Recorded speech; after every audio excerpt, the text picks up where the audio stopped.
और एक और बड़ी खबर आपको बता दें, जम्मू के वैष्णो देवी मंदिर की एक बिल्डिंग में आग लग गई है। शॉर्ट सर्किट की वजह से आग लगने की खबर सामने आई है। फिलहाल आग पर काबू पाने का दावा किया जा रहा है। इस वक्त की ये बड़ी खबर आपको बता रहे हैं। जम्मू के वैष्णो देवी मंदिर की एक बिल्डिंग में आग लगी है। आग में धुएं का गुबार आप तस्वीरों में देख सकते हैं। कितना धुएं का गुबार है यहाँ।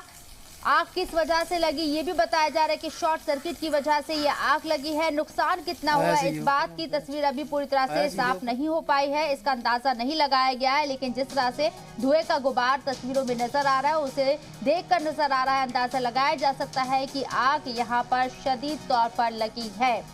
हालांकि ये भी आप खबर सामने आ रही है कि शॉर्ट सर्किट की वजह से आग लगी है।